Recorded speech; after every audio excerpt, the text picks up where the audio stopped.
Thank you all for joining us tonight here in the Poetry Room at City Lights. I'm Peter, your host. I do the events here at City Lights. And for those of you online, welcome as well. I know there's quite a few of you there. And as always, we are beaming to you from the unceded ancestral homelands of the Ramaytush people. Just want to take a moment to offer our respects.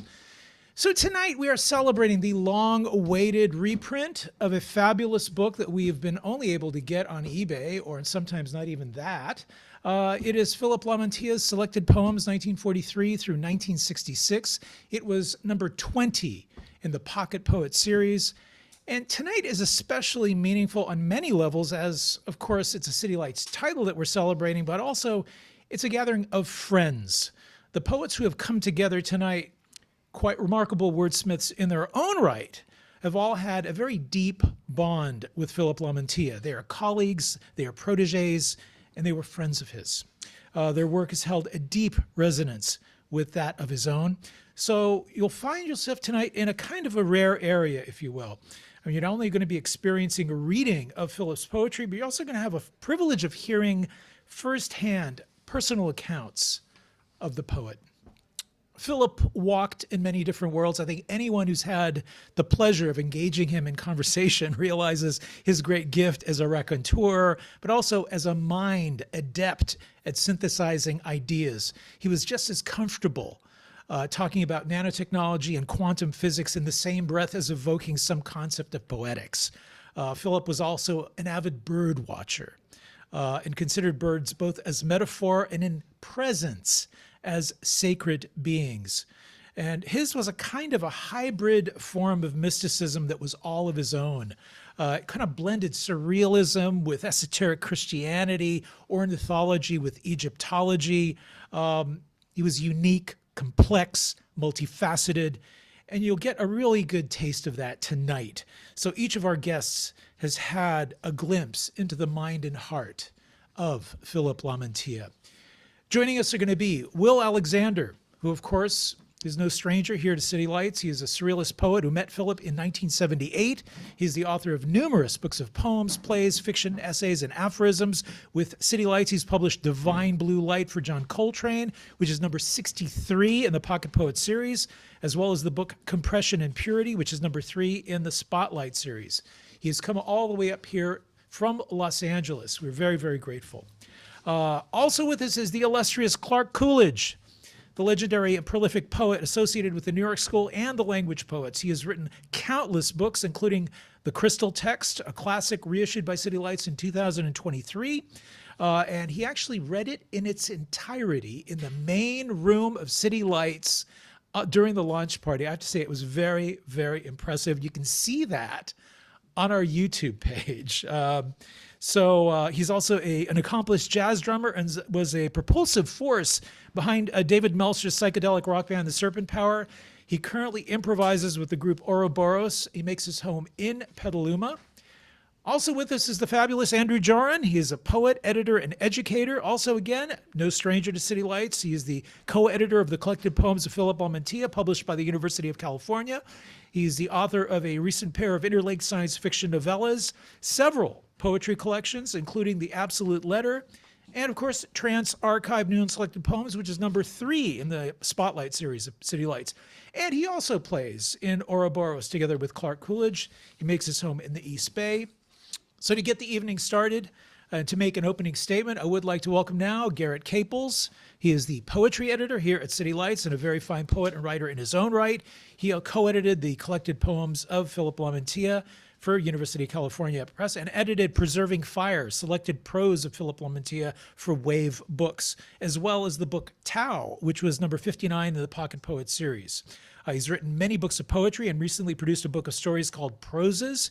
He makes his home here in San Francisco, so please welcome Garrett Caples.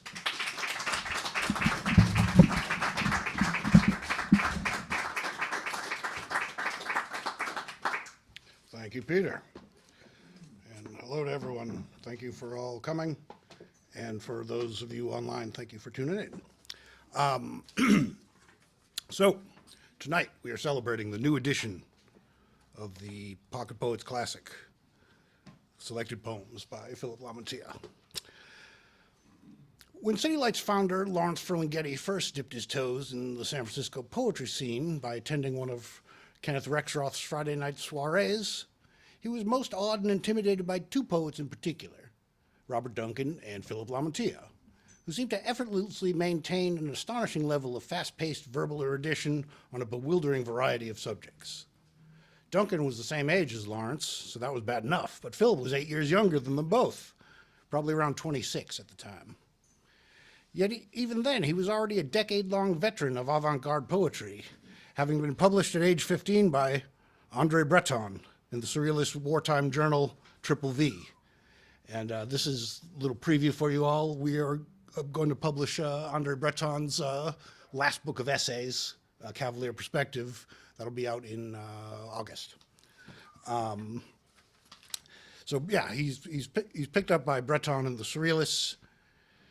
And so when Larry met Philip, San Francisco was trembling on the brink of its emergence as the center of the Beat Generation counterculture, thanks in no small part to the Six Gallery reading. And if anyone's counting, that'll be 70 years ago this October. So, and this is the reading where Ginsberg debuted Howl, and Lamantia read the poems of his deceased friend John Hoffman, poems that are in this book Tao. We also included Tao is by Philip, and then Journey to the End is by John Hoffman. And these are the poems that Philip read at the Six Gallery. And there were also readings by Gary Snyder, Michael McClure, and Philip Whalen.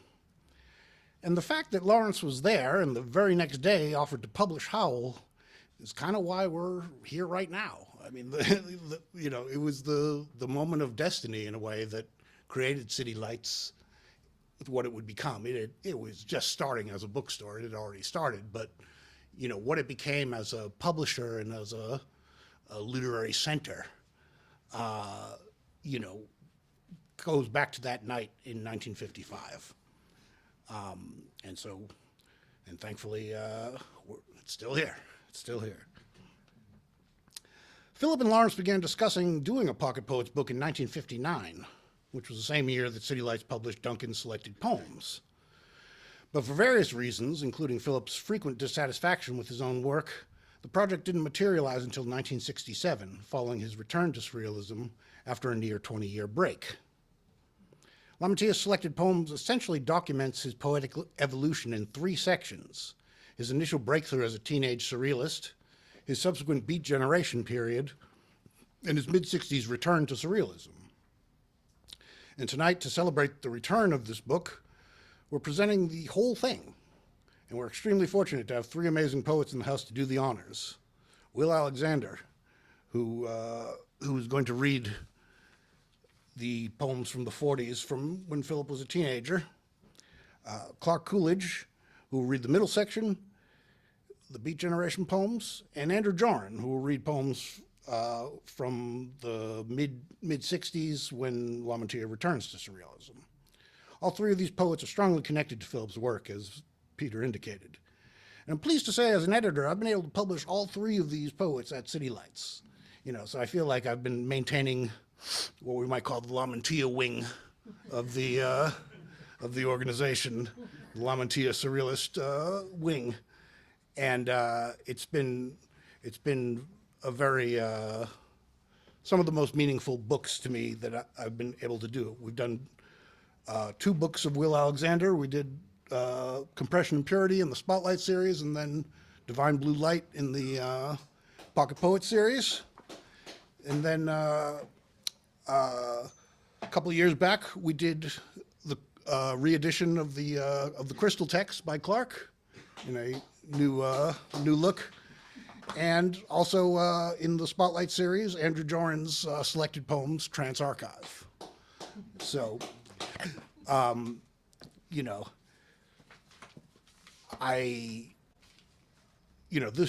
this is why I edit books, is to put things like that in print.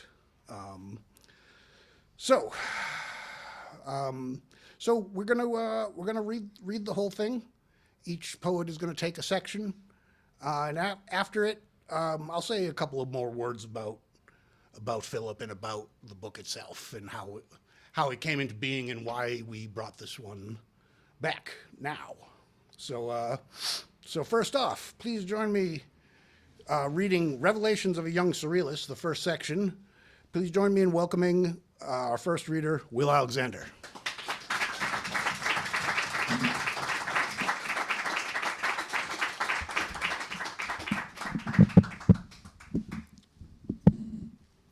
Thank you, Garrett, Peter, for that introduction. And Philip was, wouldn't say just a guiding light, but a person that is overflowing with energy, with this trance, like a trance archive. And, I'll make the small thing. I just did it. I just wandered up here, not by chance, but by direction, inner direction, and dropped off to talk to Philip. And I took a small break to go down to see Archie Shep down the street. And we ended up talking for 12 hours straight, mostly him. Because I couldn't remember the things that he enunciated to me. He talked about everything that one can think of, but it was just like, I remember snatches. He talked about breaking into the Rockefeller estates, wandering and running around the dogs into the dog tombs. Strange, but if I could remember all of those things. Anyway, here I am. And all along the way, I wrote this whole book for Philip. The whole book is about and for Philip, and it's called The Brimstone Boat. And this is a book that was done out of passion, not out of, obviously, scholarship, but it was all passion. And so Philip was able to read the book and was able to enjoy myself and talking and moving around psychologically in that principal state. So that's why I'm standing here. I'm not going to talk too much longer, but this is the first section, and I'll do as well as I can with this work. And I know we have some very precise people that have every word in mind. So I'm gonna do my best, and I'm gonna travel here with Philip along the way. He's like John Gascoigne. He's similar to the generation of David Gascoigne in England, but they were just these phenoms. And Lamantia was much like Arthur Rimbaud, retired at 19, but Philip was practicing when he was 12 and 15 years old. So anyway, we'll start, and I'll do my best here. Thank you guys all for coming, of course. And there are many pathways to the garden.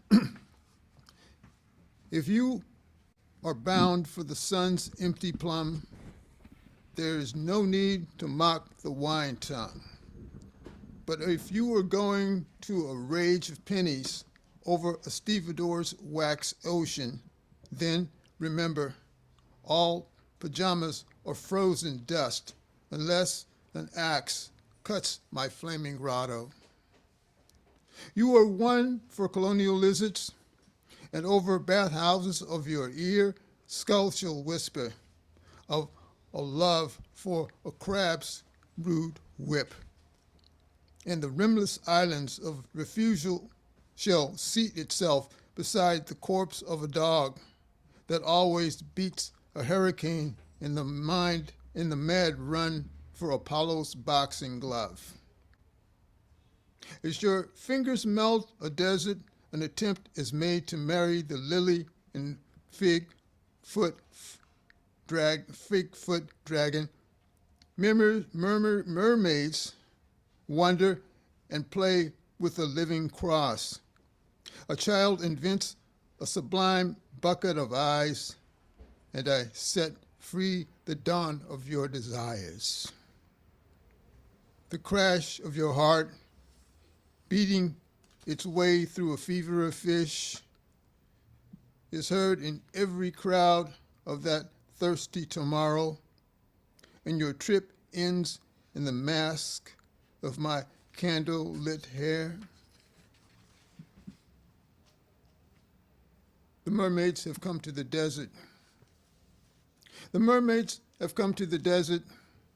They are setting up a boudoir next to the camel who lies at their feet of roses. A wall of alabaster is drawn over their heads by 4 rainbow men whose naked figures give off a light that slowly wriggles upon the sands.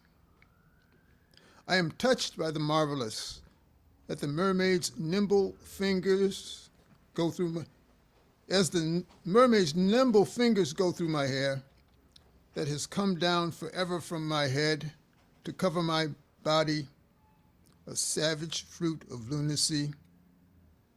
Behold, the boudoir is flying away, and I am holding on to the leg of the lovely one, called beneath the sea, Bianca. She is turning with the charm of a bird into 2 giant lips, so I drink from the goblet of suicide.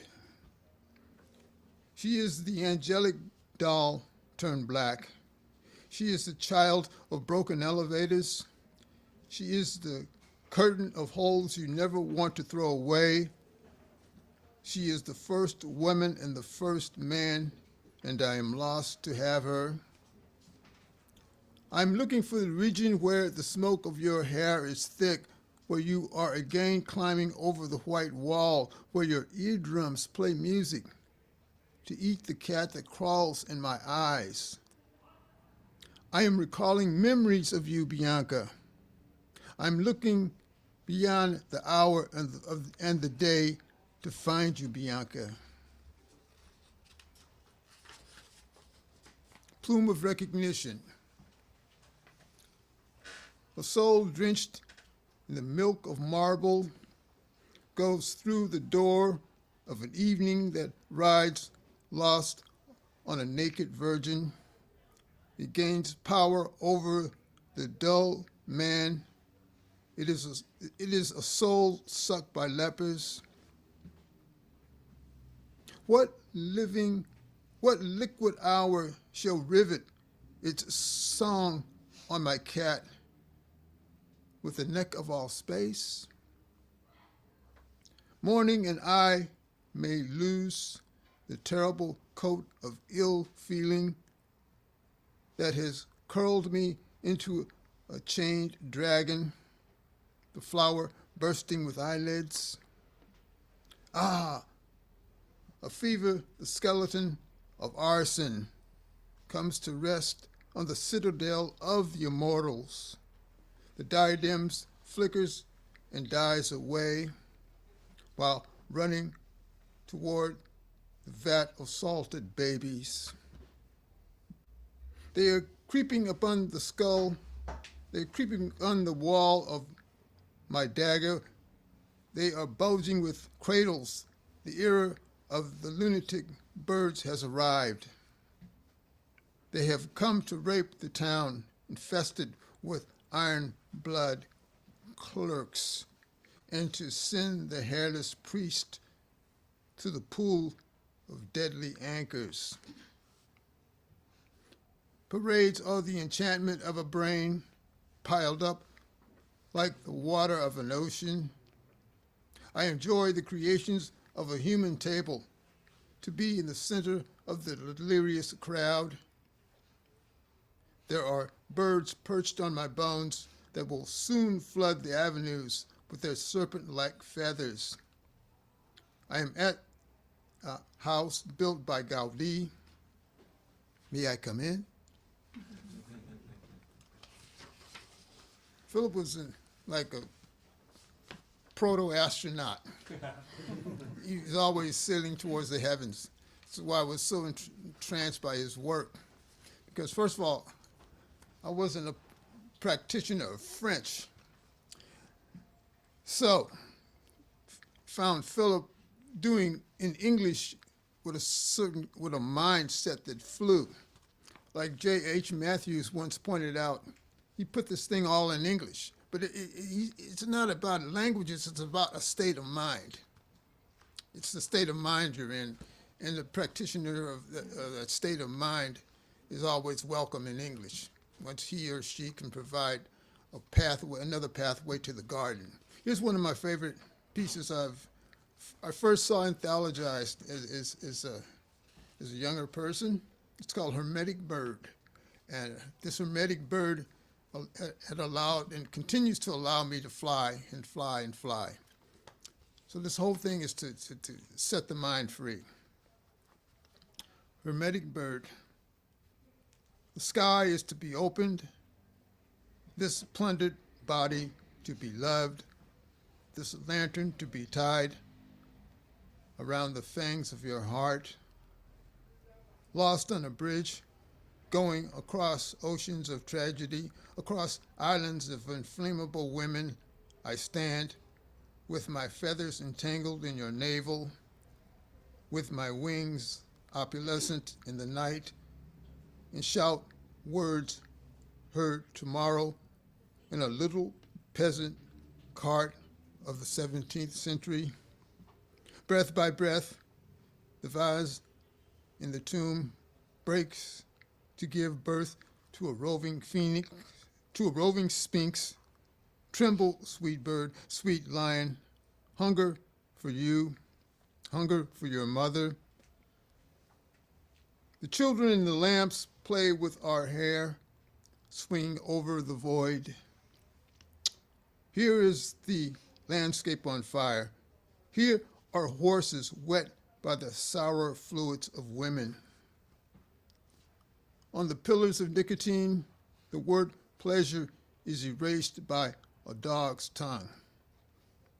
On the pillars, the bodies are opened by keys. The keys are nailed to my bed, to be touched at dawn, to be used in a dream. If one more sound is heard, the children will come to murder at the bottom of the lake, at the bottom of the lake. If the children murder, the owls will bleed, the wanton humans who parade in basements of the sun.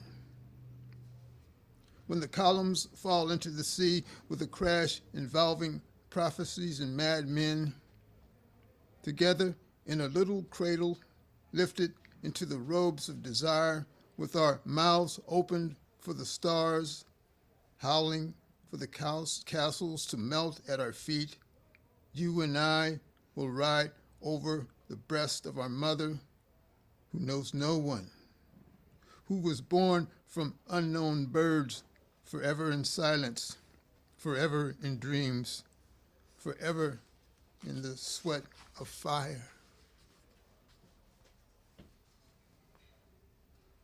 You and I have nothing to fear. Listen, you may hear the 10 maypoles out of a womb pulled through the child's stupefying algebra of sound, but only if you dip bracelets in your blood, scratch out the eyes set in my ruby, that is, in turn, set in the sun, washed and preserved for the rays of urine. There are more invisibilities to be attained. Heavy as the convulsive murderers hanged at midnight, somewhere north of our pathways, swinging over cold islands in the bowels of the city. As heavy as I have said, you appear with a diamond hatchet floating over our bodies, whose toes bathed in the eloquent lakes that no one will ever see again, whose radiant blue columns spit sperm over the city. On the dogs, whispers pop off, to become songs in the sky, infested with elegance, an elegance which no one has the right to understand, just as no one has the right to understand why you were born in the house of cigarettes, or I in a howling star. But hold your basket of berries. Don't let them fall into the skyrocketing bones. You may regret having these little cards with the numbers written over them, but you want to be held. But you want to hold them close to you when the flowers come back to the mummies. Rest in peace.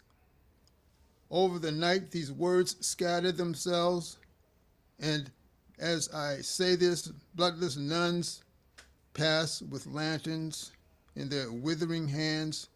They shall kneel until midday, forms a dagger for their hearts. Rest assured, we have not been uttering a word against the master. His leafy ears heal too quickly, and besides, the stars have crossed over our tight embrace. You and I have nothing to fear, not even the bloody sunrise as it invades the fog, lifting the turbulent aura to our faces. I'll just take a small break and make a small comment. Philip was an interesting man. We did a reading together some years ago, in 1999 at Beyond Baroque. And Philip stayed with me for a couple days. And just out of the blue, we were just conversing, and he says, I am a Afrocentric person. And he said, and he was praising Schwaller de Lubitz. He said that, and I've come to write subsequently on Schwaller de Lubitz. Schwaller de Lubitz said that Philip was absolutely right, that the rise of the Greeks was the fall of the beyond. So, you know, I was well read, and I was in awe of him all the time.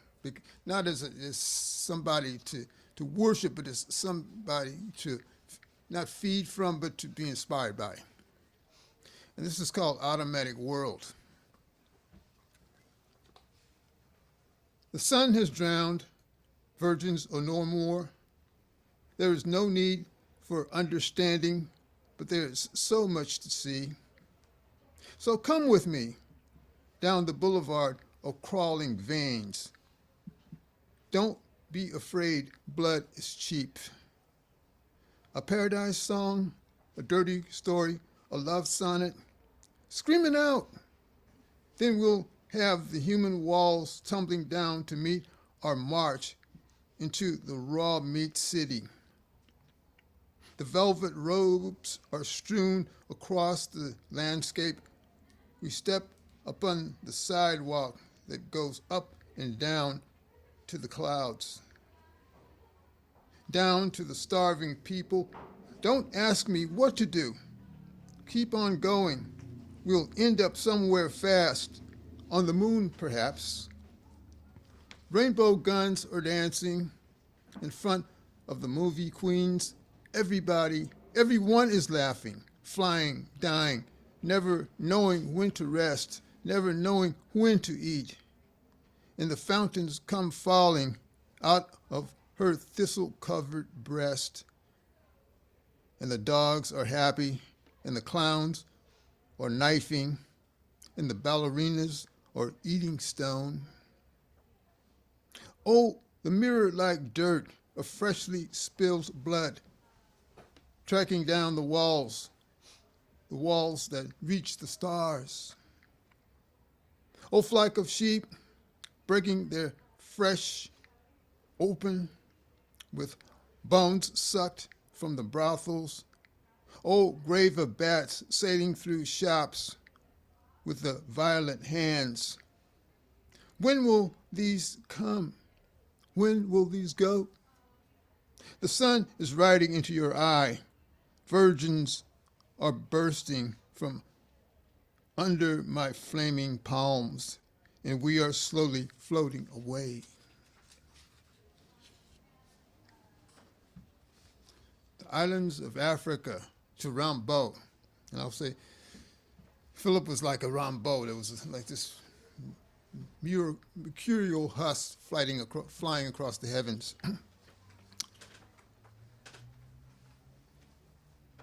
2 pages to a grape fable. dangles the swan of Samite blood, shaping sand from thistle-covered fog over sacred lakes of fever, polished mouths of the vegetable frog rolling to my iron Venus. I drop the chiseled pear, standing in smoke-filled valleys, great domains of wingless flight, and the angel's fleshy gun. I stamp the houses of withering wax, bells of siren teeth, singing to our tune, refusal's last becoming. Await the approach of the incendiary children, lighting the moon-shaped beast. Every twisted river pulls down my torn-out hair to ratless columns of the pyramid's ghost milk, with watered basin of the temple stink, and all the mud clocks in haste draw their mermaid feather swords, wrapped by dust to nail them into the tears of the seagull child. The winter web minute flutters beneath the spider's goblet, and the whores of all the fathers bled for my delight. One thing I think about, Philip was an Egyptologist, really. And he said to me that he always took this understanding of automatic writing, the subconscious mind. And what was interesting enough is that he picked something up that I picked up a little later. There's a depth psychologist, an African-American depth psychologist, Dr. Richard King, passed away a few years ago, to little credit. But in an article I read during that phase, he said that Dr. King said that Egyptians were doing depth, or the comedians were doing depth psychology 5,000 years ago. And there was argument about Freud's understanding 120 years ago, about 1903. That was a debate about that. And this is why really we're in a context that's so far out of touch from the universe. It's really amazing, and that's what Philip brought right away. He picked it all up, that it's a natural phase. It goes down 5,000 years. Didn't start, although he was recognized by Breton, but he was not totally listed by Breton, not as a historical figure, but not as an endemic understanding of what the subconscious would do and can do and continues to do, but always throughout eternity. So we'll go to a winter day. In the rose creeping into the tower of exiles, when the buffet is laden with jewels, when the night is filled with hate, when the womb of Eros is deserted, when the sleeping men are awakened, when the old lovers are no longer frightened, my heart. The old women come down playing on the lawns of the intangible murderers. The women are mine. Your eye is so smooth in the sunlight. You are no longer a child. You are old, spider of the blind, insolent mother. Do you have care for your hair? I want to lay the fibers of my heart over your face. It is a strange moment as we tear ourselves apart in the silence of this landscape, of this whole world that seems to go beyond its own existence. You roll so beautifully over my bones that have shaken off the flesh of their youth. My nakedness is never, it is this way I adore you. Your hands with crystals shining into the light pass through my blood and sever the hands of my eyes. We have come to a place where the nightingales sleep, We are filling the oceans and plains with the old images of our phosphorescent bones. A civil world.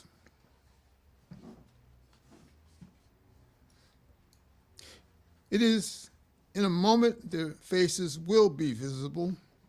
You shall see the women who walk in a night of offensive sunlight that cuts through their cardboard thighs. As the street is cleaned by the presidents of the nation, I can see the bow-legged men moving over to copulate with the maniacs. As a rose runs down an alley, a purple nugget giving off some blood is suspended in air. The children who are 10 feet tall are wet. Their faces are scorched, their eyes cut by glass. They play their games as a steeple topples, as a clown's laugh is heard in church. Quietly, the mothers are killing their sons. Quietly, the fathers are raping their daughters. But the women, the eye wanders to a garden in the middle of the street. The poets are dipping their diamond-like heads in the luminous fountain. There are grandmothers playing with the delicate toys of the chimera. There are perfumes being spilt on the garbage. There is a drunken nun flying out of a brothel. The women are all colors. Their breasts open like flowers. Their flesh spreads over the park like a blanket. Their hair is soaked in the blood of their lovers, those who are mirrors of this night, the naked lovers, all of them 15 years old. One can see their hair growing. They come from the mountains, from the stars even, with their handsome eyes of stone. Ah, these somnambulistic lovers with their bellies full of arrows. After the street has recaptured its loneliness, a precious stone casts its light on the perambulator I am to enter. One perambulator in the center of a world, a poet far away in the mountains can be heard chanting like an ape. I wonder when he will stop. Philip could be very intense, but very illumined in this intensity. And you just try to follow every microsecond of the language. But here I am trying to find my microseconds by microsecond, myself microsecond by microsecond as I read this. It's called The Enormous Window. Within closets filled with nebulae, the bloodshot eyes swim upward for the sun. The world of serpents and weeping women is crushed in the violence of a swamp large enough to contain the enormous razor blade of the night. In the tropics, the doctors prescribe sand for the heart. Ad astra, with fire spitting across the horizon like a little flake of flesh bashed against our heads. Midnight seeps through the marigolds. In the garden no longer quiet, as corpses float through its arbor of palm trees. Neurasthenics with young blood ride to the stars with horses from Peru. Tomorrow, evangelists, the following day toys fall in love. The last moment brings rabid boys beating their fathers with lightning rods. Ad astra. In the sea, the clown of windows encounters swift rocks climbing upon his body to rub against his wooden anus. As the jungle disappears, one theater of war gives birth to another. The bleeding eyes of murder fall into the sea of this night. The performance begins, and all in the palm of your hand, where the swords mark the spot, where your eardrums take wings to gather strength between two girls raped at sunrise. Through the ceiling, I can see beggars walking on hands and knees to reach a pyramid flung into the storm, where serpents drink champagne and wash their women with the blood of prophets. The stars are wet tonight. The naked schoolmasters are no longer in the gardens of childhood, and the sea has been heated for lions. And now you can bleed fire from statues, and the lower you descend into this bottomless pit, the higher you will rise, beyond the raped girls, beyond the wounded boys trapped in this labyrinth of their mother's hair, beyond the soiled curtain of space. So this is Philip's temperature. It's really removed from the so-called American aesthetic, the so-called American, the highly nature of American aesthetics. But he's rising to this, what Breton called that 45-degree angle.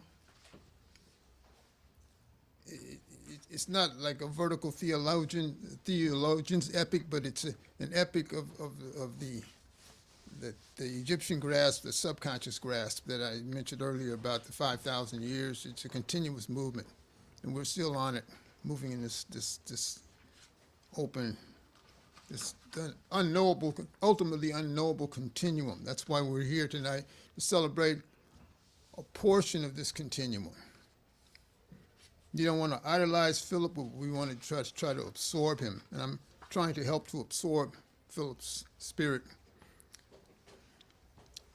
Awakened from sleep, swept from the clouds, we are among gardens under the sea, flaming white windows from which nightingales flaunt in the sun. Here we come from the cities of the plain, or the moon's lake of demons. Your whole body is a wing, daughter of half-seen worlds. Together we fly to rocks of flesh beneath the ashes of ancient lovers. There is no rule here, no seasons, no misery. There are only desires revealed in the midst. Here ghosts are reborn every moment in the spider webs of your face. Your hair is mingled with little children laughing in the moonlight. Butterflies have come to rest upon your lips, whose words clothe in the dancing stars, falling lightly to touch. You have become so monumental, and I so sleepy. Water is trickling down your lucid breast. In a minute, you'll be a shadow, and I a flame and sleep. We'll meet. Corridors will open. The rain will come in. The hot bite of dogs will be upon us. And drifting with a marvelous touch of all the moons of space will be the lovers diffusing their blood in the secret passageways of the heart. As I stand here, I'm just thinking about Philip's, and Garrett you wrote about this, the initial meeting with Philip and André Breton, I think took place in 1943, was it? 44. One of those years, 43 or 44. And Philip spoke no French and André spoke no English, but they still communicated. So we're talking about a vibratory wave of consciousness here. And that's what J.H. Matthews was talking about, that little, the stories on the Marvelous. What is the Fountainhead? I can't think of the name of that title, the Fountainhead of Desire. or the Memories of Desire, something like that. J.H. Matthews talked about the consciousness of surrealism as not being a language, but an understanding. Custom House of Desire, that's the name of the book, The Custom House of Surrealistic Stories by J.H. Matthews. And this will go to the final portion of the reading. It's called Mirror, Mirror and Heart. The teacups shattered upon the legs of ancient lovers become a statue in Rome before you, my embittered gypsy. Pluck your feathers, stain the wings that carry your heart among assassins. Watch through the boudoir the satin shirts of drunken men who have seen their poisoned hair scattered in fire. Watch and regret nothing. Your fate is to follow the sleeping women in the castle of memory with its smoked oceanic rocks covered by blood and snow. Your body, reclaiming the stars, lifts itself in a wooden frame to be seen in boulevards that twist themselves at dawn into my room. Advance with caution, as with locust in your belly. Make a window that will follow the trees into a lake. Each bridegroom shall inherit a laugh of childhood that will announce the coming of my felons, soft with murder, soft with your feathers growing upon their sands, their hands. The noiseless girl who places the eyes of her lover in a glass of wine is only a figure set between the oars of a boat to petrify and to be sucked for blood. Don't be frightened by my dark one, this dream that winds its way against the masks worn by the first suicide will fade away into another's fury when the morning wears your torn dress. Awakened at the side of this hunted slave, your hands will whisper my name into the sands as your lips raise water from the dust, from the mist. An apparition of your mirror takes you within its warmth. Reflect the black wounds set open by the fingernail of the dumb. Solitude is your violence. Your burnt face is fading into the dream. My love, my gypsy, among the fallen you are luminous. You wander with those who are mystery, with a naked heart upon your breast. Philip's work's interesting because other words keep flooding into my consciousness as I read. They loom like shadows, and sometimes I'll say something that's not there, but they always imply themselves. That's why his consciousness is always vibrant when you take a look at this work. Anyway, we'll close out here. It's called The Diabolic Condition.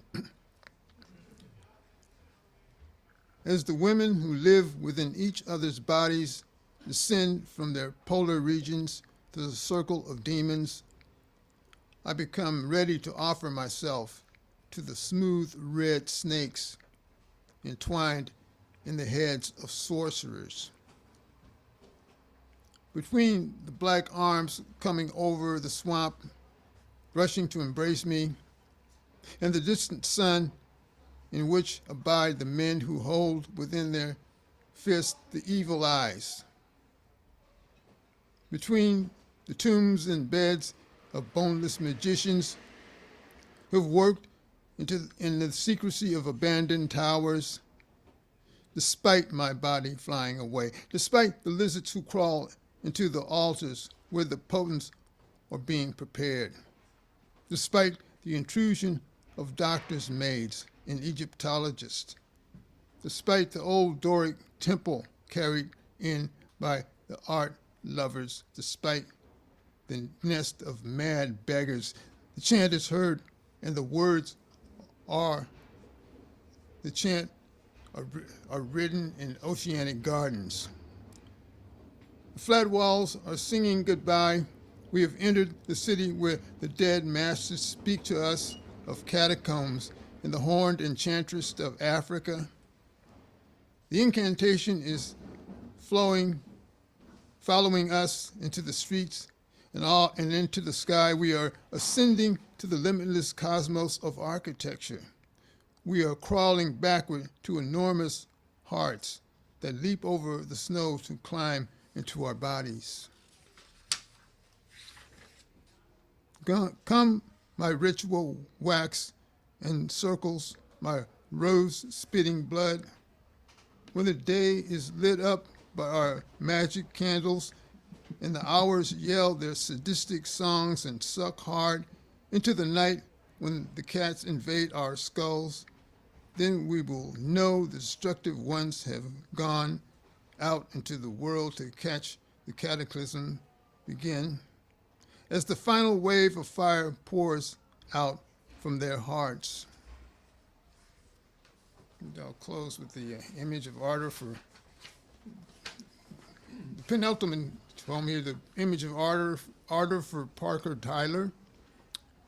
And this is interesting situation with trying to equip myself with this living language, not to equip myself, but to, I could say equip myself to go further into this momentum, this savage momentum that Philip continues to inspire. It's called The Image of Ardor for Parker Tyler. In the tropical islands that cut through hearts, beasts, ogres, the wounded children separate, become machines of wonder, follow their thorned flowers, their thorned fathers, whose mouths contain lakes, sweet-scented cascades, murdered girls with the eyes of zebras. Follow them to the lamps of flesh that burn through our diamonds, that draw sweat from the trees of blue iron.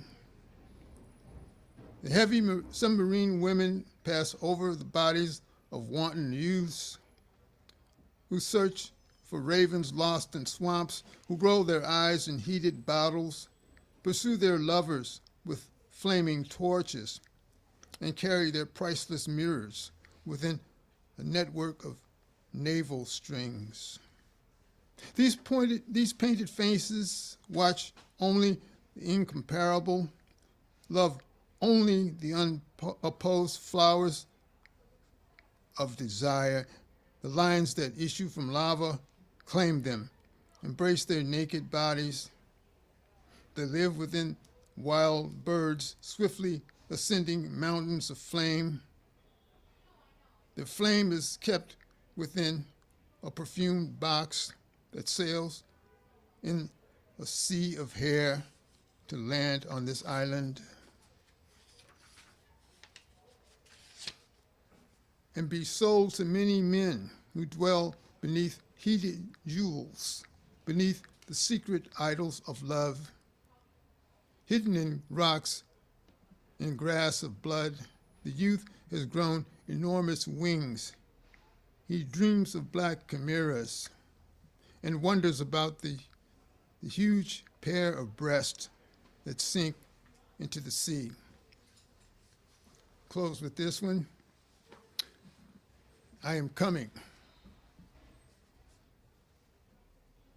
I am following her to the wavering moon, to a bridge by the long waterfront, to valleys of beautiful arson, to flowers dead in a mirror of love, to men eating wild minutes from a clock, to hands playing in celestial pockets, into that dark room inside a castle of youthful voices singing to the moon.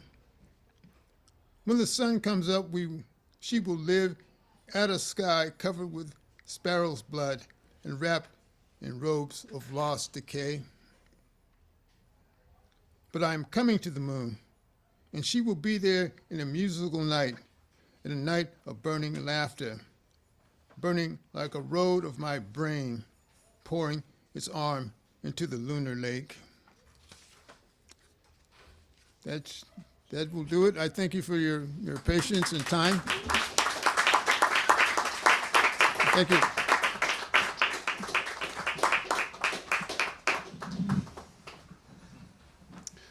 All right, thank you, Will. And so our next reader, reading the middle section, Transports, is Clark Coolidge.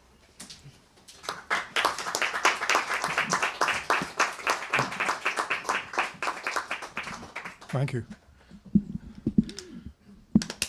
This second section of this book, which is called Transports, 2 words, Transports, is mostly poems from 2 books published by the Arahan Press.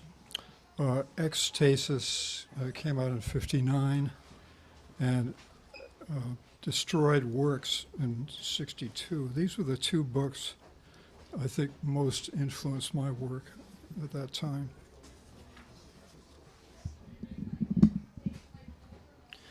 Intersection.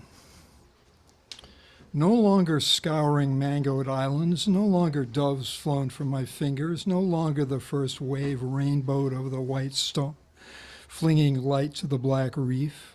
No longer the razor from a sheath of stars over the face of day. Come back from night, no longer nautical sleep to float me by the blood cry of doves, or miasma, the sight of crime envelops day under cover of love, too. An old look follows me through the town, a look of daggers and autumn winds, a look that betrays where it came from in a pool at my feet. Fish comb water and change it into fire. It's useless to ask who's behind these eyes set like stars in snow, or name the creatures coming alive out of the exploding iris. A supper of iron and mercury is spread out on a table of green water, and the knives, forks, and spoons devour it. I follow the lights of a swayed bridge, and that old look's thrown up from the bay. At the sputter of dawn, night does not come, held back by pins and needles spilt from the sun. An old look of ties undone, of lambs martyred by the will of the innocent. This look on the uncrossable bridge, an eye closes on a rough surface.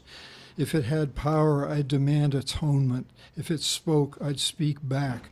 If it were a body, I'd wrestle with it. 3. I'm thinking then a chain of words, breaking at the fistful of words. I'm thinking green funnels of light sifting white water flown in blue that cut a breast of honey to free the air. Here, take my breath out of all the cities I haven't seen, from quick pleasures I haven't noticed, from a room without doors I wouldn't want to leave. Take my breath for your breath. In a secret room I dream the eye of the father, closing the eye of the mother, closing the eye of the daughter, opened. They looked to the winter sun that lifted a golden reef into the clouds. I'm thinking some impossible drug flown by a hand, not a hand, but a tongue, not a tongue, but a whip, not a whip, but a cup. I'm thinking going down the street too long to be seen, not wide enough to be missed, my house in the cracks of the pavement. Inside the journey.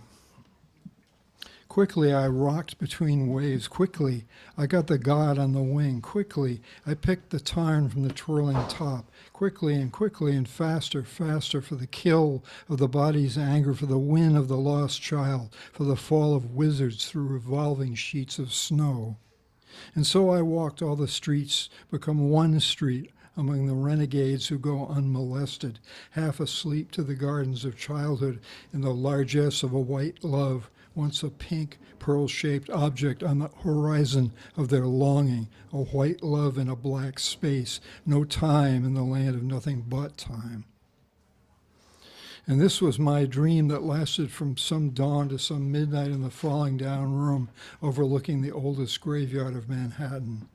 The poisonous stars, benign, the rootless tree, nailed to the sky, the black pit enclosing ladders of white light, the icebergs of the mind floating to the tropics.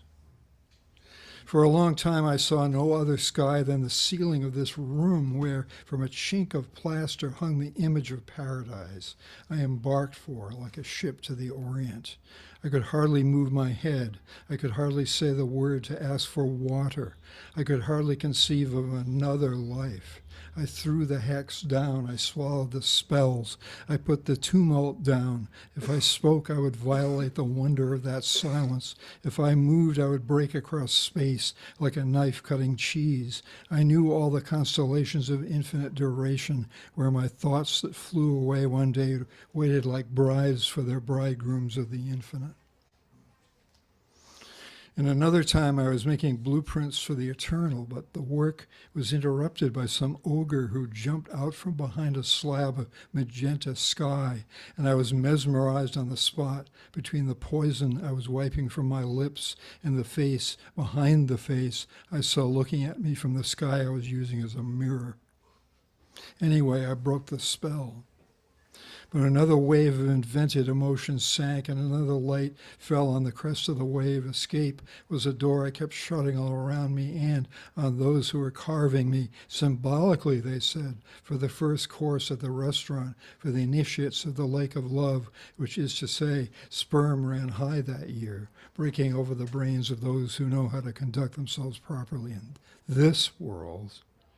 Which is to say, life goes on gathering wool for the mothers of all the daughters whose tongues spit live lobsters and whose insatiable desire for some sea salt paradise makes thunder break in my skull.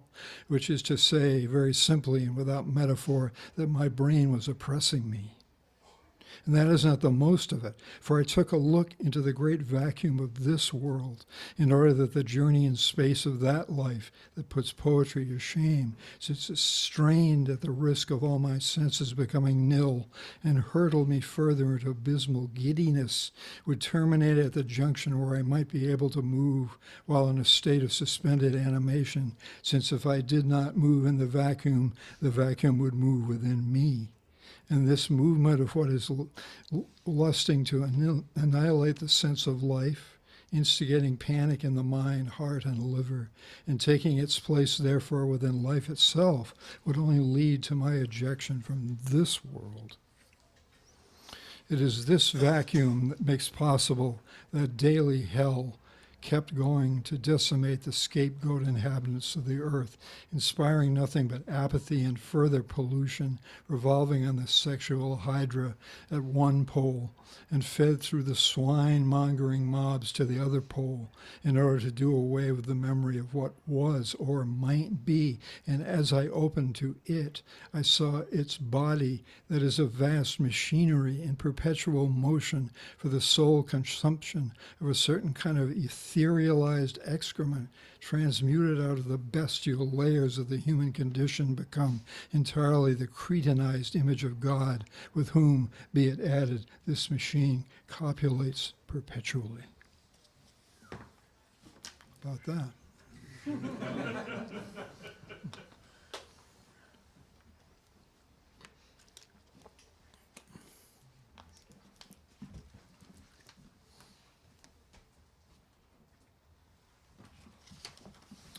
Animal snared in his reverie. He breathed through his wounds. The herbs that would heal him decay in the labyrinth of his great paw. The sun sends medicinal currents to the webbling island under his sunken tooth. With agates of rain, the Sibylline gardens, oracles speak from the flowers, conceives grimly poisonous minerals traveling the earth veins.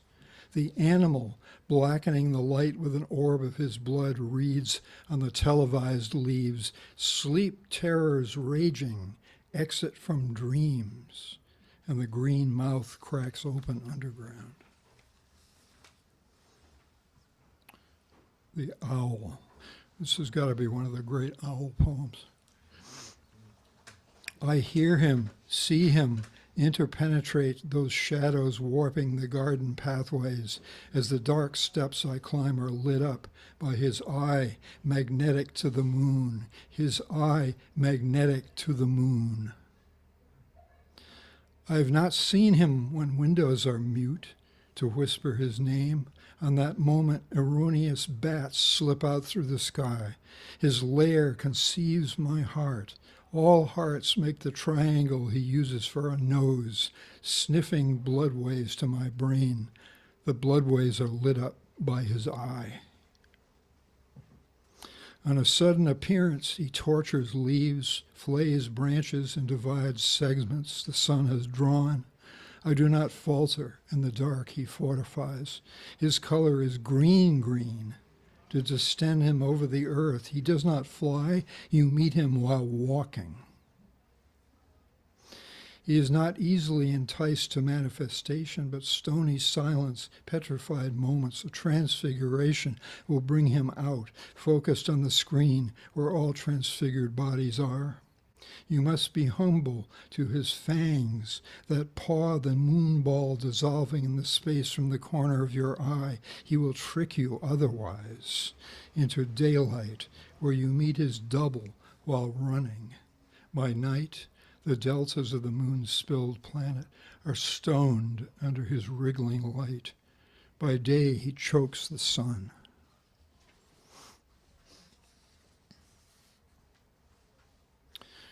What made tarot cards and fleur-de-lis?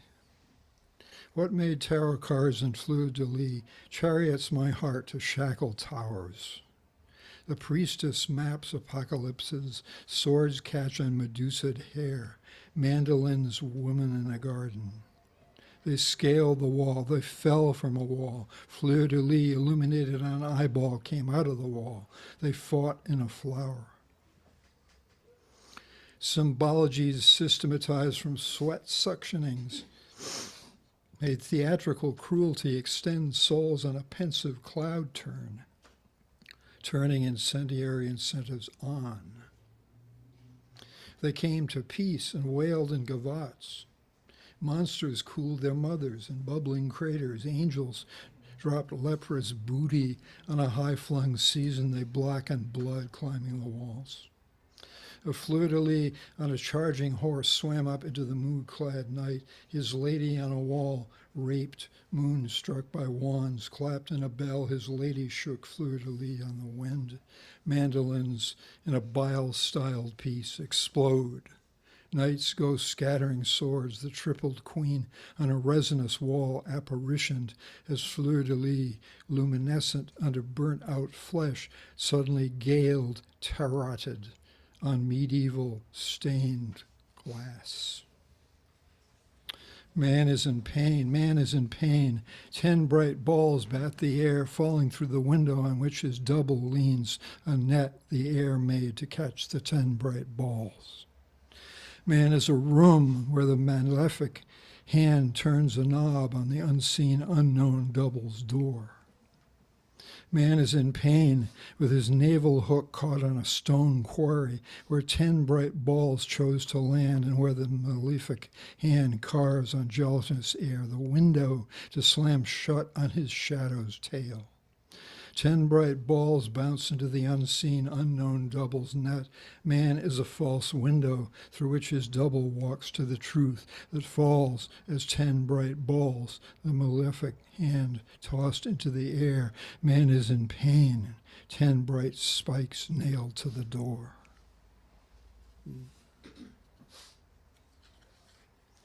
Terror conduction. The menacing machine turns on and off. Across the distance, light unflickers active infinities. Under the jangling hand set going in the brain, the woman menacing by white lacerations, the man menacing in a time-weighed fishbowl of the vertical art. and the woman and the man menacing together out of mutual crucifixions, disgorged towers for the dead, the woman menacing, the man menacing, the woman and the man menacing together, but the crowds menacing, as eyes take off for nothingness, in night rememorizing the primal menace, on a day and a night crossed with butchering, polite squeals, humdrum. What are all these wayward-looking, scorching, haggard, grim, perilous, witch-like, criminal, sublime, drunken, wintered, grazing faces, faces going by like icebergs, like music, like boats, like mechanical toys, like raining swords?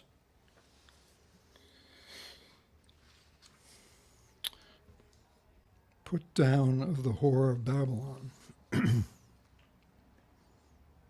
High voltage Myers got into her jaw as she devoutly lit up her spine in front of Mammon. On the slopes of the Sierra Madre de Chihuahua, they dance night fires, cross themselves by mirrors, bloodshot, emaciated men who, they themselves tell us, fell from heaven. Dance, light fires, eat bitter earth fruit in a sense like manna.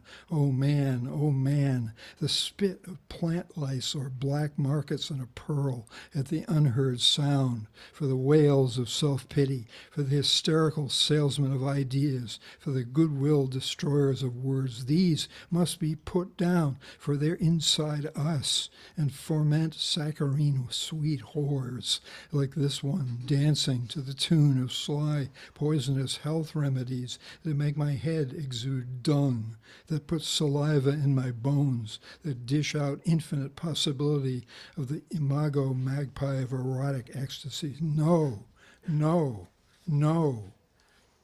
Not for this panic of idols coming our time by false angle clocks, but for the descended dove we make it to live.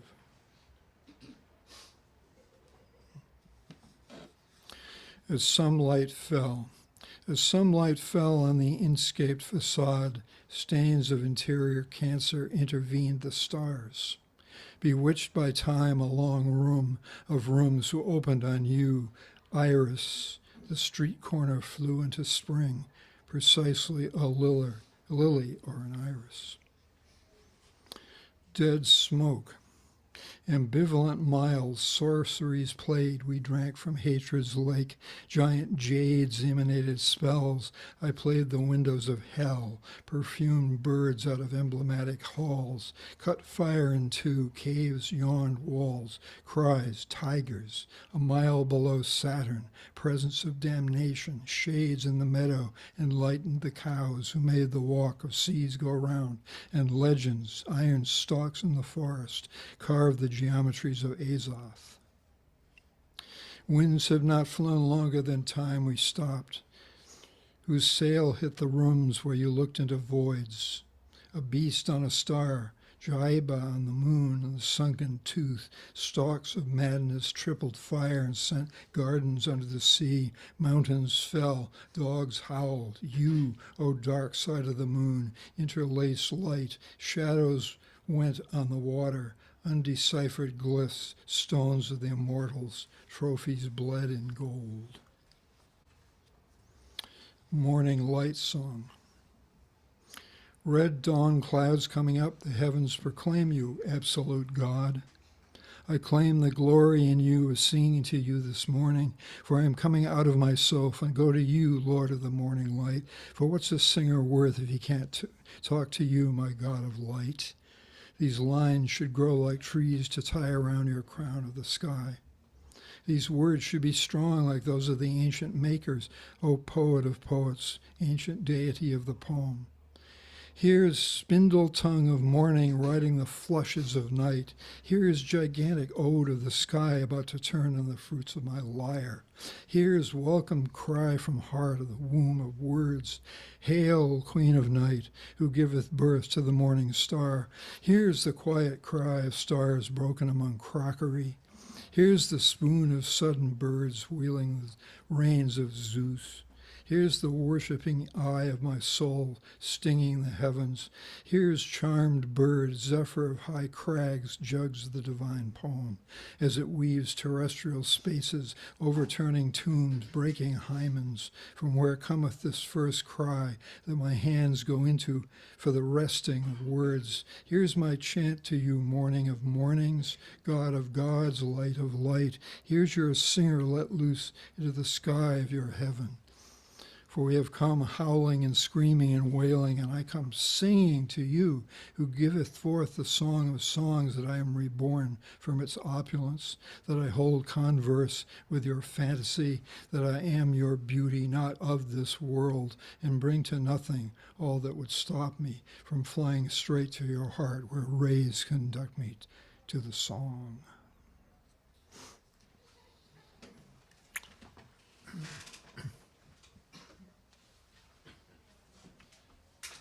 A lot of energy whistling around in this room.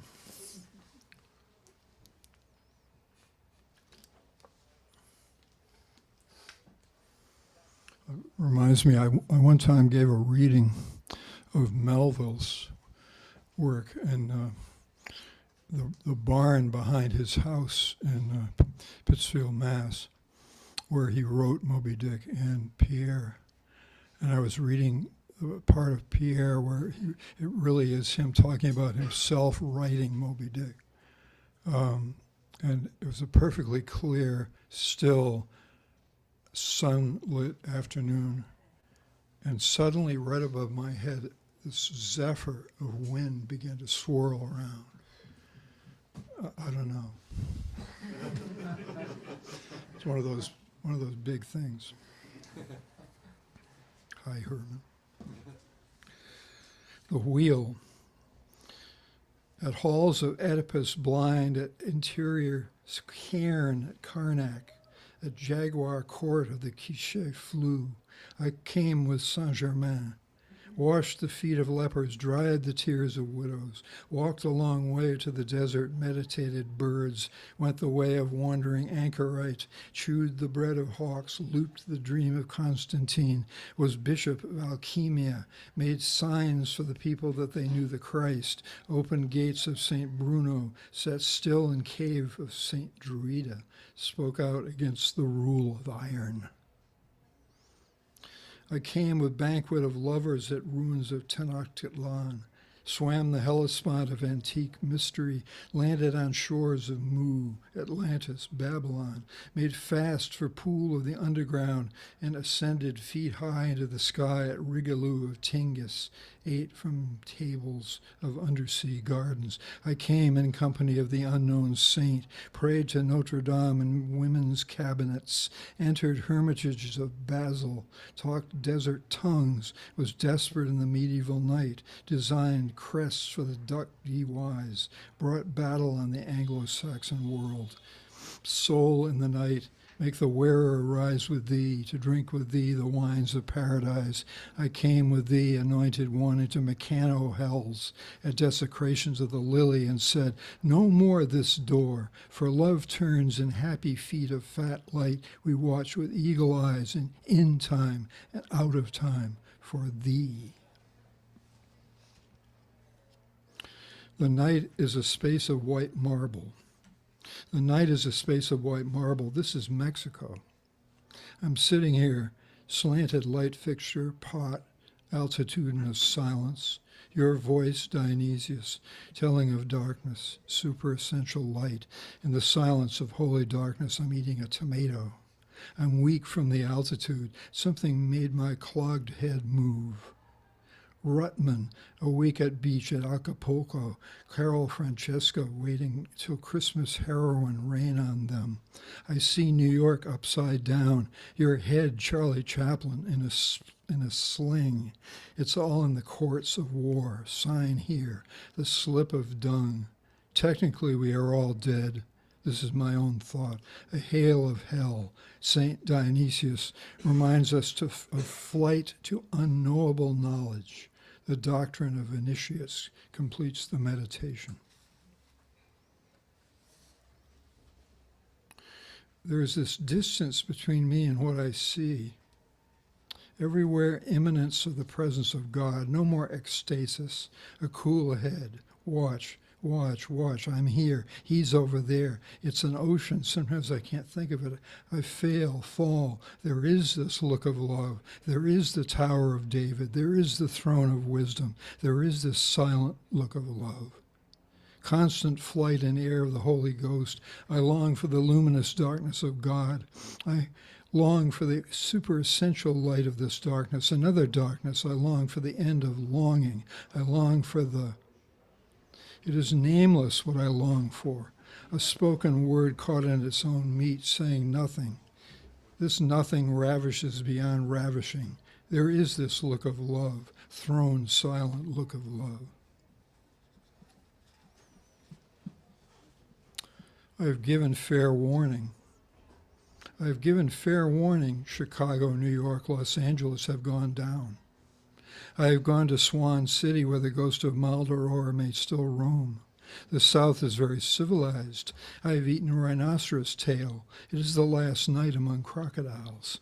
Albion opens his fist in a palm grove. I shall watch speckled jewel grow on the back of war-split horses. Exultation rides by. A poppy size of the sun in my skull. I have given fair warning. At the time of corpses and clouds, I can make love here as anywhere. High. O beato solitudo, where have I flown to? Stars overturn the wall of my music as flight of birds they go by. The spirits open below the lark of plenty. Ovens of Nyant overflow the docks at Veracruz. This much is time. Summer coils the soft suck of night. Lone unseen eagles crash through mud. I am worn like an old sack by the celestial bum. I'm dropping my eyes where all the trees turn on fire. I'm mad to go to you, solitude. Who will carry me there? I'm wedged in this collision of planets. Tough.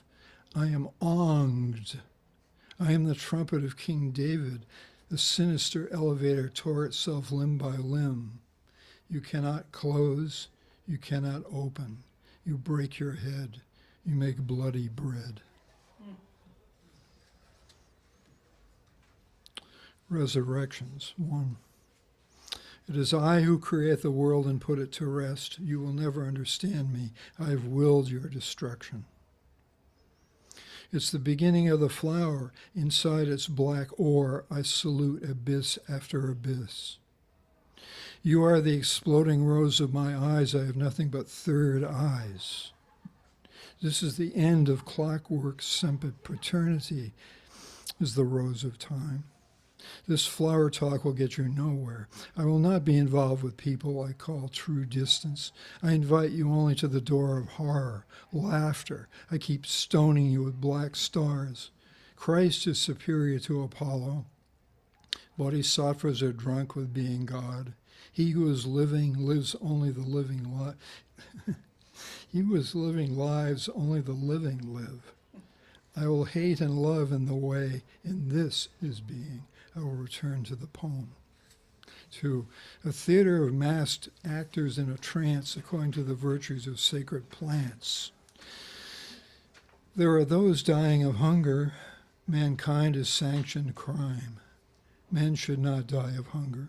It is food, imperialist dogs, food, not culture. There will come judgment swift and terrible, war. My actor will say in mask of sick, poor, dying man, I cast you into hell. I die to live, who will bring you back to life. Against this another whirls in a frenzied, controlled dance. He dreams on orgies, dark forces revolve, demons, incinerations of the spirit, the bomb in its mushroom flower actions around a dumb black angel cloud. 3. I have never made a poem, never emerged. It's all a farce. If I could unravel as this raga into song, opulent view of Kashmir, thousands of images bearing light, light through clouds, the beauty of things, lit up slow unraveling of the morning. On a Himalaya, this one in sight of heaven, outpouring prayer of lungs, sex, eyes pointed in abysms of light. the flight of horned heads, gods, cats, bulls, dogs, sphinxes, each head inside out a torso of fish. Ranks Araniku, Bahaba Hiolama, Sanku Pantas Droga, Harumi Paunaka. I never see enough. With those who fly, tortoiseshell and the infinite hang-up. Words slow, unraveling song. The gods are vomiting. I am entering earth. I am walled in light. I am where the song is. Shot into my eyes, oh, hypodermic light. From the front, Tenochtitlan, gray 7,000 feet high, mist of dust, tin door open to slow motion, immobilized traffic. Girl at window, terrace, a heartmobile, wind, dust of wind, wind. Sail of dead ghost opium people, fantast, the fields of Eugluria. These watches promote me, Venetian blinds, Chicago's of Zeno. The mountain erupts, land masses grab the Pacific, earthquakes, the sky is peeling its skin off. Is this American mood? 1960 weather beasts who tampers the moon tides. Reprieve, sail of dust wind, Venetian mountain sequence, zero guns silence the street, mute traffics, desperate surrealism. Backfire from motorcycles, waves over empty rooftops. Geneva of movies, who ate the dog brick sandwich? I've cut a loaf of it and splattered EU, chaos, slamming Venetian blinds, click, the cat asleep, aloha, tidal waves. Where am I? You answer the question, where am I? Who's here? Who wants Veracruz? What is New York? Who is San Francisco? Friend, where are you? What to do? Go where? How?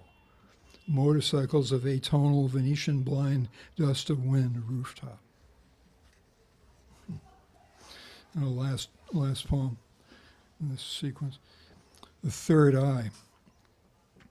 Contra Satanas. Thy light is higher than light, angels, brighter than angels. Moons whisper their lights, it's the end of the world. Fasting and reborn, the crystal forms out of moonlight and sunlight, day and night, green crystal, red, white, black, blue crystal, yellow crystal, brown crystal. I am Hymnon, riding ham wings of Aquarius, beards of Samothrace, jonquils from deserts of the sea. In my nights of white photography, mountains fell. My heads rolled dice in heaven, my eyes poured out poison. In my day of love I saw one rock, one strata, one pinnacle, one tree, one vine, one sprig of green, one flower, one woman I loved. I am Pythagoras agitator, smiling from infinite blue coins. I am paid by light. Light is house of mint. Garden of his monies, waves, waves, waves. Light of the garden, waves, waves. My finger is God. It's indescript. I've gone into inaudia. Maldororian waves, angel I've seen, angel I haven't seen, light of darkness, visitation of no name about to smash into smiles. Here is face of old waterman buried in quick green lime fountains of Zutgut, accent over you, the waves, photojournal, seascape, fin. And that fin could be fin. You know, it's the last poem in the section. Anyway, thank you.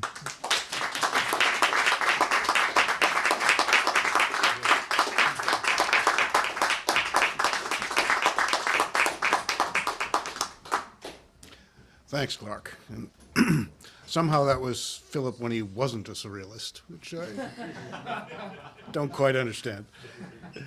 And to close out the night, reading the last section of the book. And thank you all for hanging in there. This is a lot of fun for me. Is Andrew Joron, who will read Secret Freedom.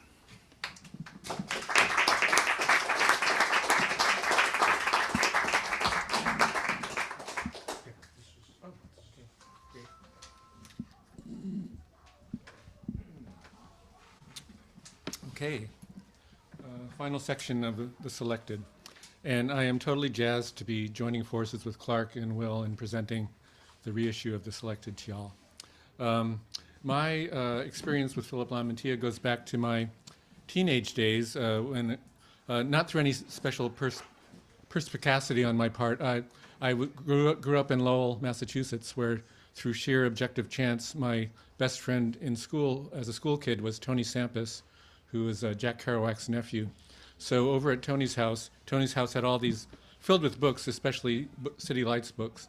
And Philip selected, although, I had no idea of literature at that point. I was just a school kid, but Philip selected stood out to me.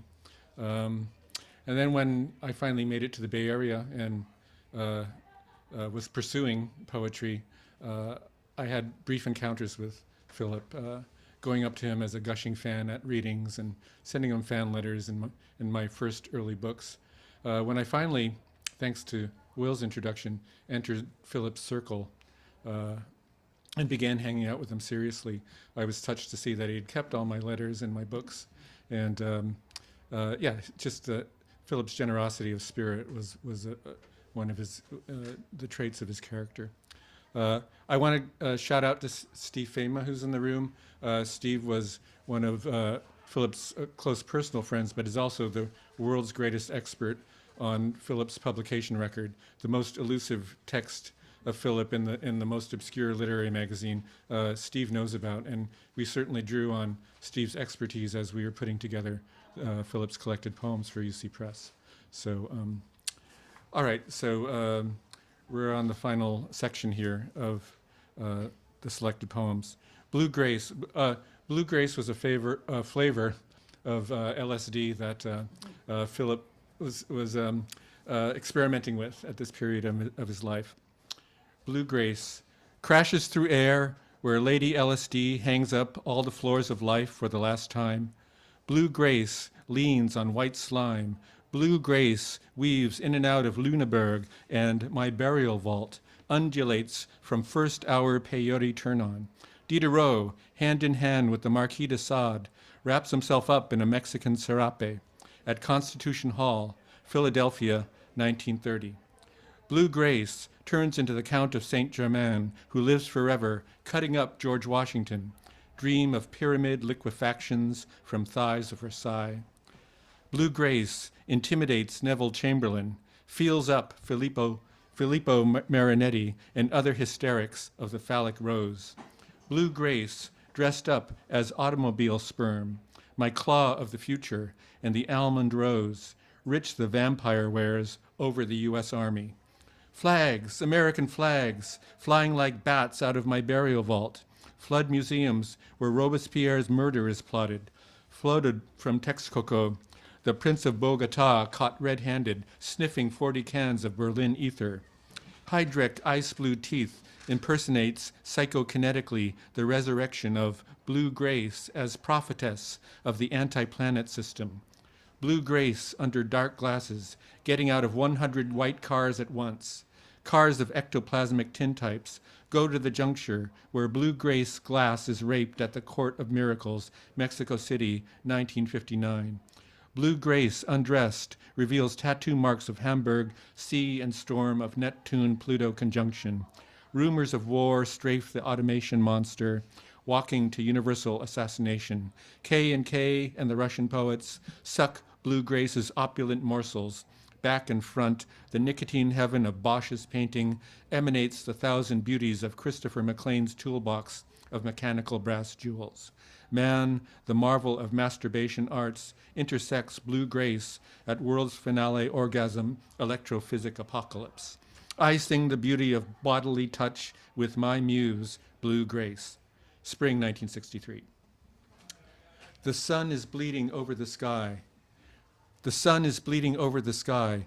Beauty be my prophecy, and youth my analog of wisdom, to strike notes of wild, wondrous song, where the rays of childhood eyes extend far beyond the enemies of all natural ecstasy.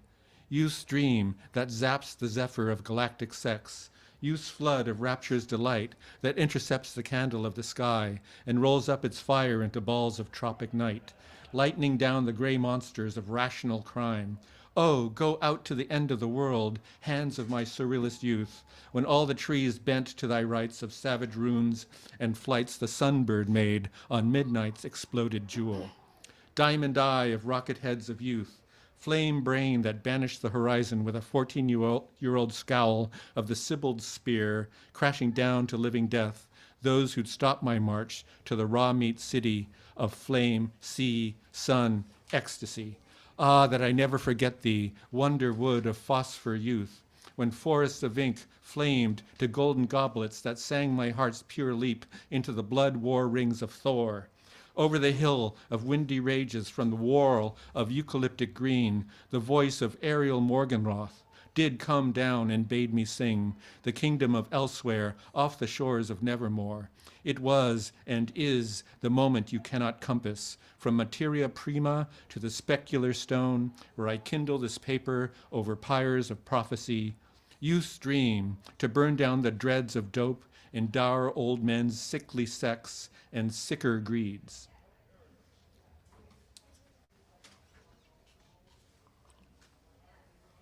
The ancients have returned among us, in a way humming through crystals of light, most unexpected. The ancients sizzle and dazzle, not as we imagined, nor can put our machines to, nor make comprehensible by words or songs or metaphors. The ancients have truly returned to us and have unfurled flags of sudden cloud rings from rivers crossing the most ordinary streets on the way back from Mediterranean flowers whose lips sip the leaf elevators of the natural man, buried in the dreams whose chrysalis snaps from the dragon of fortuitous events whispered at the age of sham. And sent hurtling from the steeples of Og, I can hear the ancients from the mouth of fog and dazzling wind sonatas, beloved of hunchback adepts, and dismembered mummies whose living light crackles from the diapason of this constant present moment. They use as a bridge to remind me to be silent and seal my words by carbon honeys, and not to spare the endless rolls of cellophane reaching Saturn by the cross-fibered necropolis of the hanged man.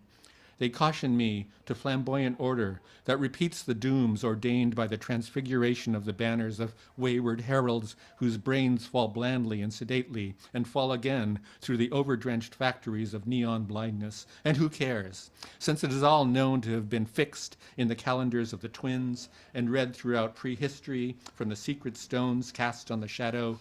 The ancients have returned and unfurl repeatedly into your ear the scroll of living legends, the talk of multiplying flowers, foamed over books without words in libraries built by fire to the laboratory that dissolves constantly into an ocean of antimatter.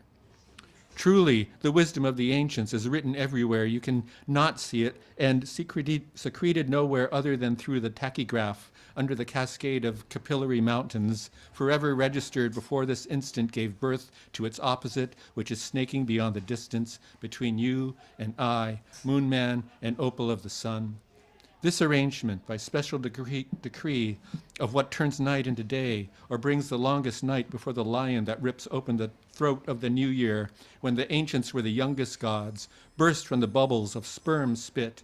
Listen, their music played from buzz and bleats you cannot hear except through periscopes, set down among the vascular whales, mating from the crisis of rock and shale under the disappearing Atlantis of corn cultures and reappearing before the wheat altars on the plains of the western wind and western winter, from which the words and letters were handed down, the elevators of tomorrow over the deluge, the great night giant sends us today by blood-lined cups, swollen with ichor and flames, throbbed from lyres, lost to Sothis, and returning from under that sea, whose waves break from the iris of the ibis. These cups that flow like banners of molten lead, cups put together by the Tartesian giants, hallucinated by the saints of Ys, unveiled in allegories of the tower, floating the hearts of children, cups whose brims overcrowd now the rustling autumn, door to the invisible temple built unseen in the cities of the satanic machine. Cups the legends reveal and the ancients are beginning to pass around as if they were ordinary milk bottles for the children newly born from top branches of the tree with its roots going back to the star fields of every night.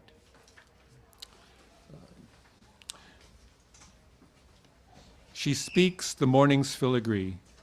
Beneath him, earth's breath, risen from inward seas of blood, the youth's vision is a vibrant string plucked by the gods over the field of stars.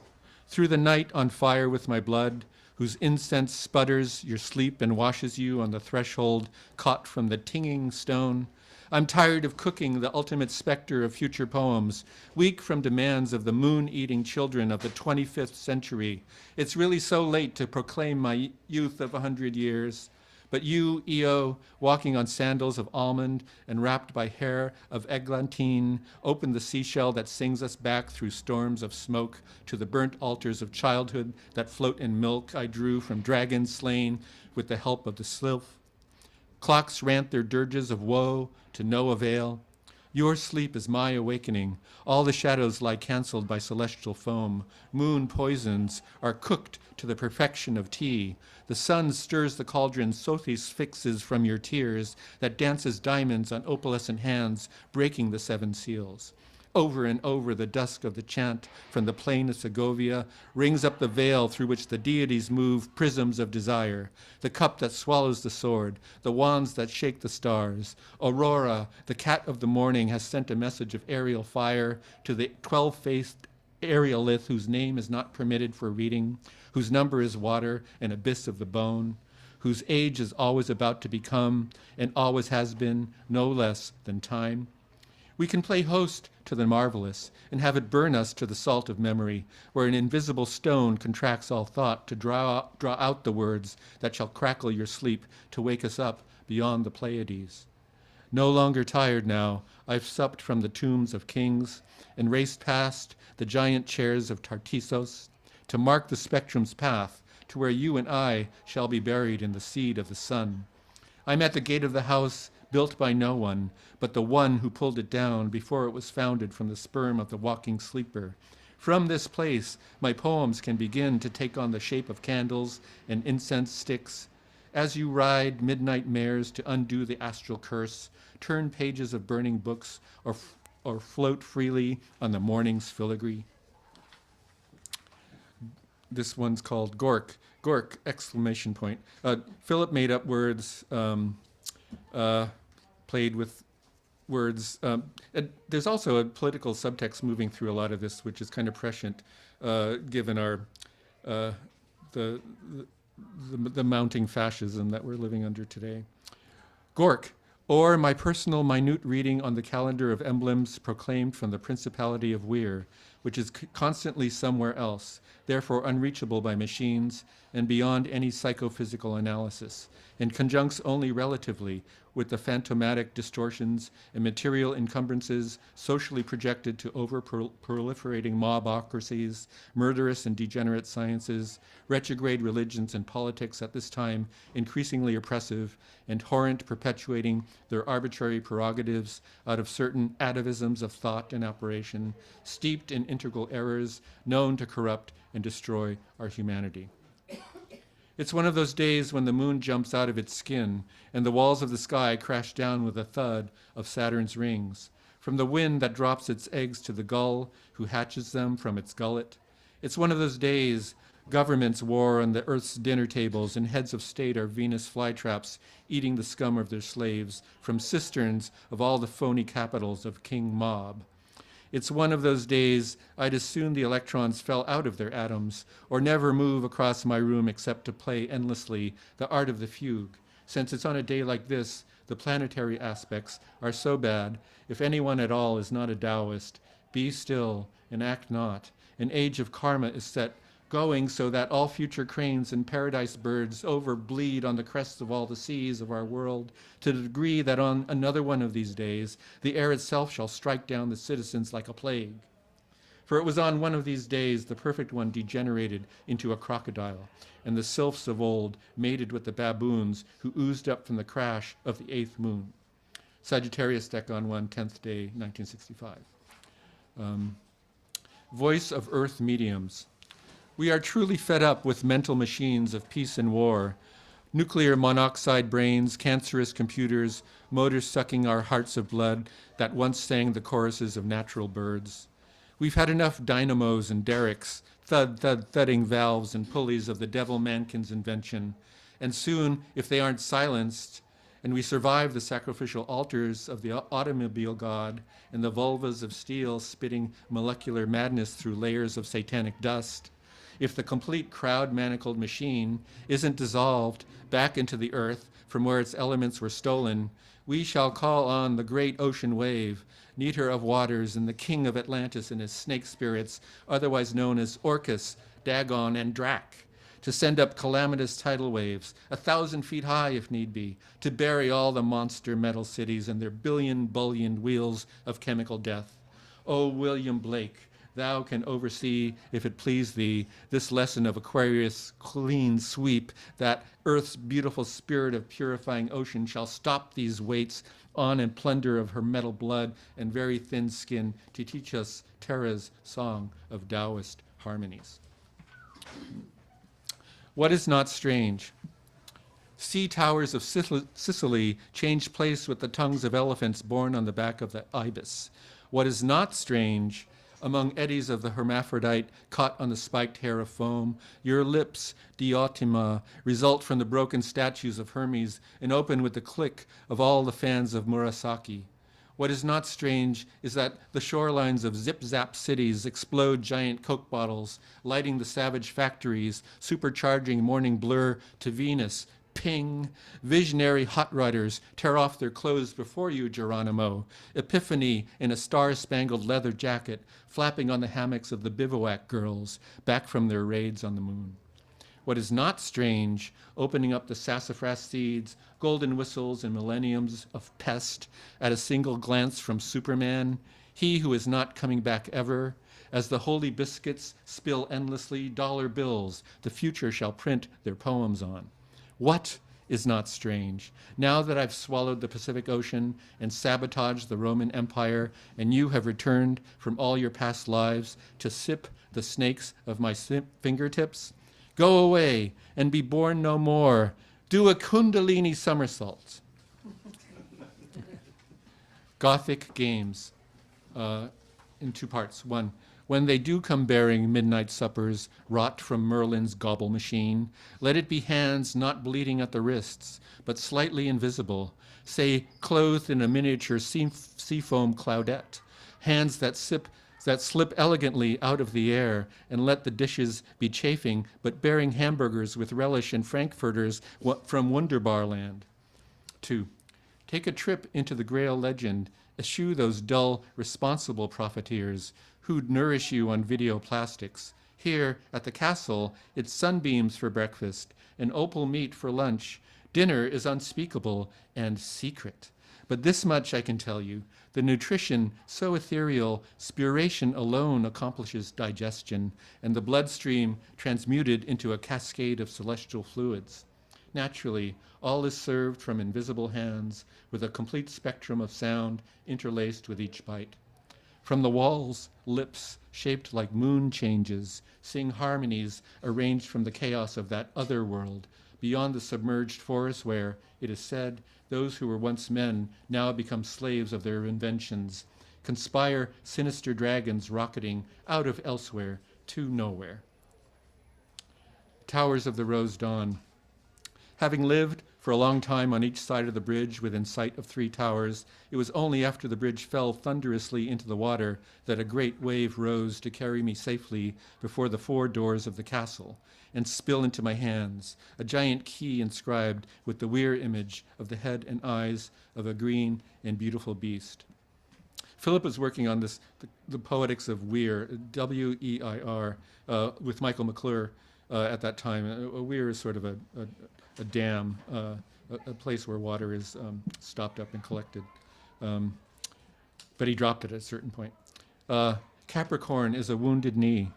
No wonder the night is smeared with ectoplasm. Eagle's blood flows over the planets, and we cast a spell for 7 hawks to fly out of the moon, that silence may prevail, to so startle the noisy villagers, for us to hear the songs that break from the lips of the air. Okay. just a few more now. Astromancy.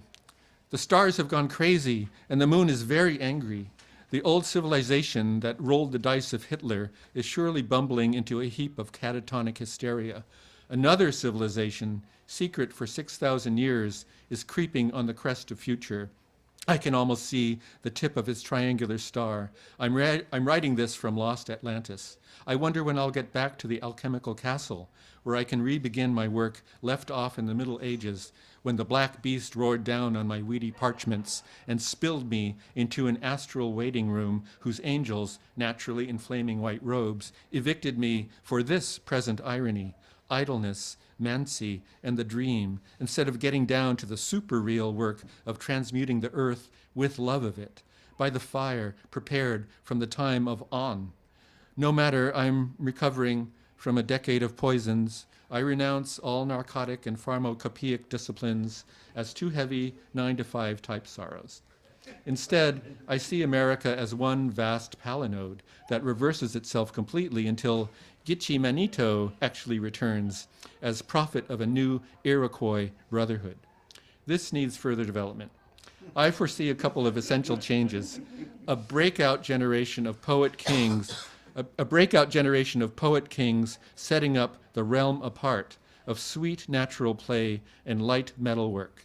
Matter lovingly heightened by meditation, and spirit transmuted into matter, the whole commune conducted by direct, rapid transcription from a no past reference, anti-rational, fantastically poetic, violently passive, and romantically unprejudiced. Each one his own poet, and poetry the central fact. Food and excrement of culture, I see you smiling tolerantly, O liberal lip. Another utopian bites the dust. But no, you just can't see what I'm writing while I'm in the act of transcribing it. I know at least 3 other supernatural souls who envision much the same under different names. But the nomenclature is not more than the lucid panorama I telescope as, on this summer night's torpor, it passes from under my eyelid and grabs you, Earth returned, into the middle of Aquarius, 1 millennium forward. After the virus. Am I happy? Were I happy? Zoos of happiness converge on horrors, which is a wide paw of who calls first from the lips underscore. Happiness, not a constant state. The field of man's gore makes bones shine further to the suicide machine. We make the sacrifice tree grow for its necessary leavens, burnished with an ecstatic smile of pain. The oscillations escalate, not a moment of happiness, but contradicted by the black undertow. What, then, is coming to be from undergrounds, too fast in their bright plumages, flailing our brains with the gash of birth? Something storing mercurial islets and fungi of being, and sold for altars pitched to the stars. Coat of arms. Pure as gale and mist washing my skull, pure as silk dances on the ocean's knee, thong thighs of the walking coast, pure as Mendocino witch havens, through the transparent blooms of extinct birds, looking down from the sky people boat, exploding over candy castles, the salt wisdom pervades, safe as the mummy's purity is from the congresses of fear. The night goes up into the ventricles of King Novalis, and horned men descend the saline stairway, whose bones are lit up from astral lamps, of the great genie Ignis Fana, pure claw that brushes death's meat, awakened without a body on the edge of the club-footed wave. Going around blind corners, the sylph breaks her teeth on the borders of 3 continents. I pass without passports. Rapid vision overtakes the storm of this glittering void I love and reveals everything in a speeding cloud. This is the moral for inventing ecstasies. Freed from the clutch of memory, I eat the eagle's windy branches, my eye the lion's cave. Silver fluids fix my voice that sings, the world and I are one. What's newly hatched is born from dying seed. To let loose a room's inner skeleton, I come from far places, dressed in the explosions of green lamps. It's the moment before arson. Taught not to look back, my fires drink a porous stone. The geyser speaks at the house of the onyx mirror. My name is Augur. These lips besmirch the dawn. My sword's a vaporous cloud. The tooth marks of ecstasy wear the look of totems and the dragon's vermouth tongue. Every arm is bathed in silver blood. I read the spells of Egypt patiently. Even if I could not reach you, supreme opal, the carnivorous sea is avenged. Even if you erase the cornerstone of the temple against the door melting with pride, I would marry all the stars sitting on the face of the sea, like a traditional wolf of the absolute, sucking down the dish served up by the flood. Oh, ponder the gaze of the forest, raise mist from the shore. There's this gull punished by clouds on the inevitable hour of genetic infantries, and a war on oracles. After history has washed her head, the Grail heroes move over gigantic chess sets.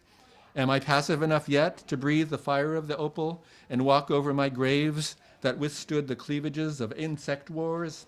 To wake up from death, satisfied, the forest before me replaced by a cartilage of stars.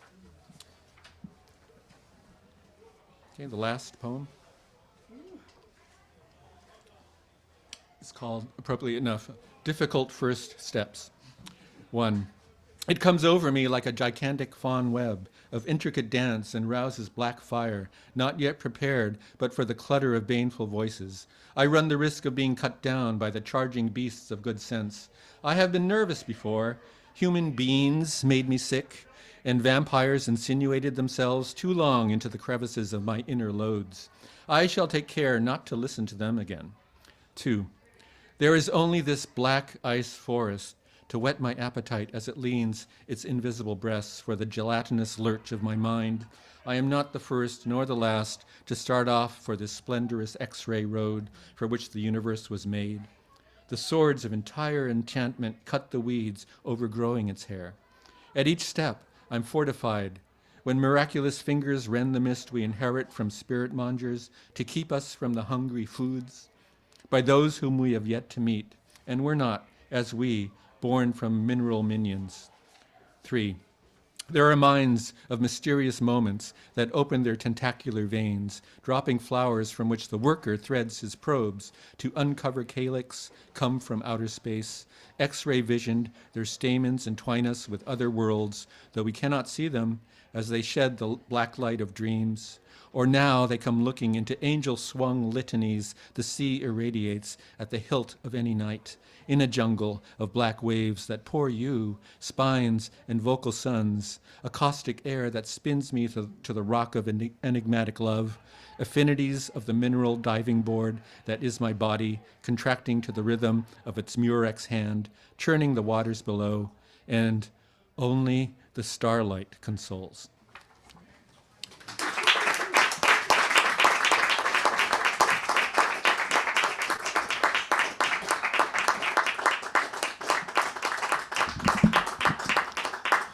All right.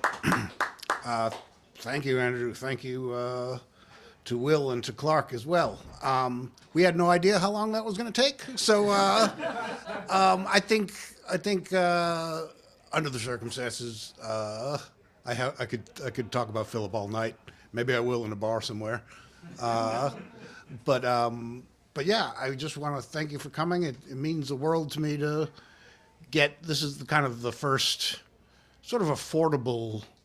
We did the collected poems, Andy and I and Nancy Peters, for University of California, and it's like $50, and then there's a paperback that's like $35. But this is a $16 book, so people can get